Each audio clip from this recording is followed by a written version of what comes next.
और अब अक्रूर जी कह रहे हैं कि कंस ने पुरस्कृत करने के लिए बुलाया है, नंद यशोदा दोनों मना कर रहे हैं, नहीं हमारो लाला नहीं जाएगो।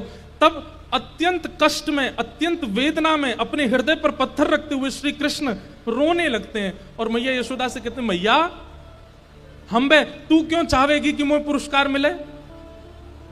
तू तो बस मुंह को उखल में बांधना चाहे, तू तो मेरे पीछे छड़ी लेके भागना चाहे, तू तो बस अपनी गैयान को चरवाना चाहे, तू क्यों चाहेगी कि मुझे पुरस्कार मिले? दुनिया के बालक ऐसे ऐसे पुरस्कार जीत के आमे, मेला देखवे जामे, मैं और दाऊ दादा कभी वृंदावन से बाहर भी गए, कभी जानी ना दे हमें। अरे दाऊ दादा जा मैया की तो ऐसी मन में है जी हम दोनों ने घर में ही बूढ़ा कर लेगी, कहीं ना जान देगी हमें।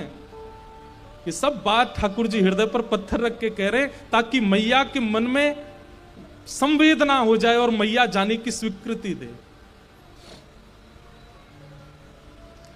ठाकुर जी रूठ करके भीतर चले गए, नाटक कर रहे हैं, मन से नहीं चाहते पर कुछ तो करना पड़ेगा जाने के लिए। यशोदा मैया घबरा गई, अरे मेरो लाला तो बहुत मन में लगे हो भैया बात को। यशोदा मैया गई, हृदय से लगा, श्याम सुंदर, अरे कन्हैया सुन, तू को कैसे पुरस्कार चाहिए, मैं दे दूंगी, तू को नंद बाबा से दिला दूंगी। ठाकुर जी गोद से उतर के जाने लगे, मोह ना चाहिए मैया, सब घर में ही व्यवस्था कर दो, मुझको यहां तक कहीं मत जान दियो तुम।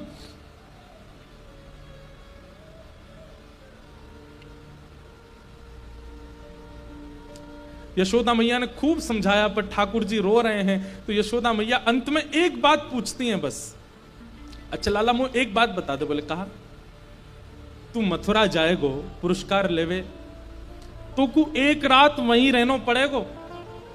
अक्रूर जी बता रहे, और मुझे तो पता है तू मेरे बिना एक मिनट ना रह सके, तू तो रात में सो ही ना पावेगो, तो मेरी गोद में सोना होवे, तू तो मुझे पकड़ के सोवे, अब रात में तू वहां कैसे सोएगो, मैं तो जाऊंगी ना संग में, फिर क्या होएगो। यशोदा मैया को लगा है कि कन्हैया ये बात सुनकर के मना कर देगा कि ना मैया तेरे बिना तो मैं रह ना सकूं।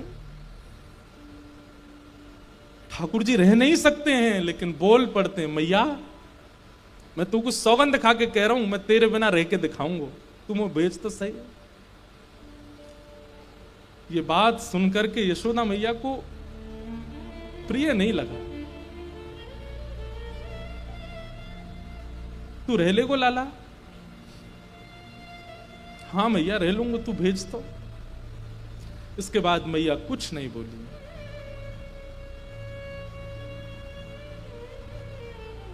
ठाकुर जी एकांत में जाकर के रो रहे हैं, मैं कैसे समझाऊं, कैसे बताऊं कि ये सब सत्य नहीं है।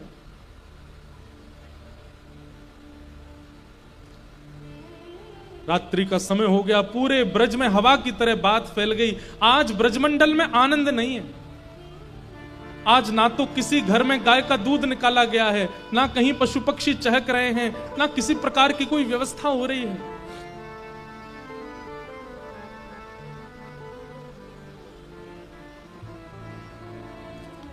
प्रसाद पाक करके सोने की व्यवस्था, सुबह लाला मथुरा जाएगो, मैया ने सब व्यवस्था, वस्त्र रख दिए ठाकुर जी के, लाला जे पहन लियो कल और पुरस्कार लेके तुरंत आ जाइयो वृंदावन। हाँ मैया मैं परसों आ जाऊंगा।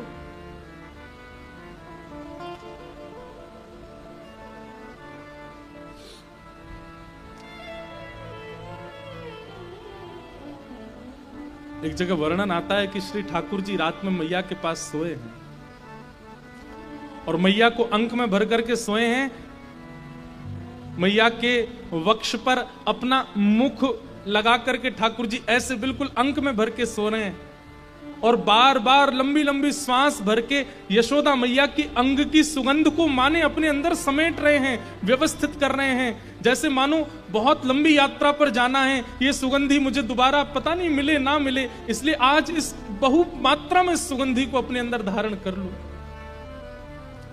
और वहां यशोदा मैया भी लंबी लंबी सांस लेकर के लाला के सिर की सुगंधी को भीतर ले रही है कि परसों आवेगो, लेकिन कल रात्रि निकारवे के काजे मुंह को लाला की सिर की सुगंधी कैसे, मैं तो बिना या कुछ सूंघे सो ही ना पाऊं।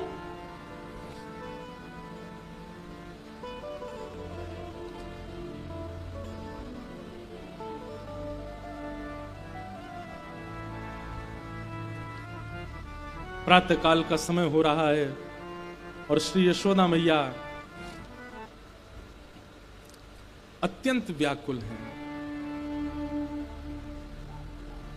सूर्य उदय होते समय सब ब्रजवासी प्रार्थना कर रहे हैं, हे सूर्य नारायण आप उदित मत हो, क्योंकि आपके उदित होते ही कन्हैया चलो जाएगो।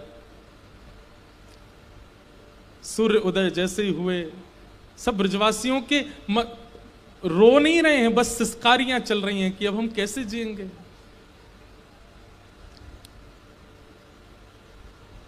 स्नान करके तैयार हो गए ठाकुर जी, और जैसे ही नंद भवन का द्वार खुला श्री कृष्ण बलराम निकल करके बाहर आए हैं। ब्रजवासियों पर तो मानो जैसे विरह का पहाड़ टूट पड़ा हो।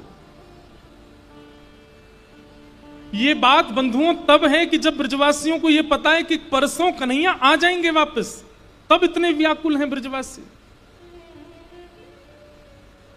सब कह रहे हैं लाला तू आज ही पुरस्कार लेके आज ही आ जाना। अरे तू संध्या तक भी प्रतीक्षा मत करवावे लाला, तू हम सत्य बता रहे हैं, हम कैसे रहेंगे तेरे बिना। जो जो गोपियां ठाकुर जी की शिकायतें करती घूमती थी, आज वो सब गोपियां ठाकुर जी से कह रही लाला हम तेरी कोई शिकायत ना करेंगी, पीछे वालों द्वार हमेशा खोल के रखेंगी, तू जो मटकी चाय फोड़ जाइयो, तू जैसो चाय माखन खाए जाइयो, तू जो चाय तू बछड़ाने लेके भाग जाइयो, तू जो करेगो हम सब राजी, तू मत जाना। ठाकुर जी कह रहे अरे ये आश्चर्य काय को है रो, मैं कोई हमेशा को थोड़ी जा रहा हूं, मैं आ जाऊंगा परसों। कई लोग इसमें प्रश्न कर बैठते हैं कि ठाकुर जी झूठ क्यों बोल रहे हैं। बंधुओं, अगर किसी असत्य भाषण से अपने प्रियजनों के प्राण बच रहे हों तो वहां असत्य बोलना दोष नहीं होता। ठाकुर जी सत्य बोल देंगे ना तो ये ब्रजवासियों के प्राण चले जाएंगे, कोई जीवित नहीं बचेगा इनमें से। कई बार उम्मीद देना इसलिए आवश्यक होता है कि हमारे प्रिय के प्राण उस उम्मीद पर टिके रहें।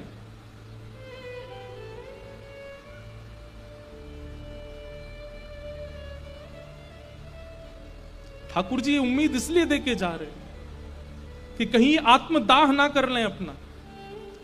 अरे तुम तो ऐसे रो रहे हो जैसे मैं हमेशा को जा रहा हूं, अरे परसों आ जाऊंगा मैं, और दाऊ दादा है ना मेरे संग, जल्दी ले आवेंगे मोकू। सब ब्रजवासियों से मिल रहे हैं, सब सखाओं से मिल रहे हैं।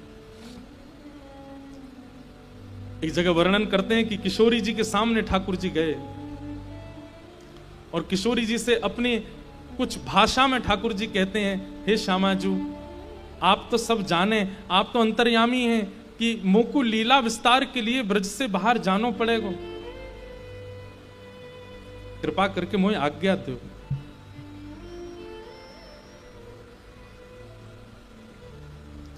किशोरी जी कहती हैं इसका उत्तर मुझे क्या देना चाहिए, आप ही बता के जाओ।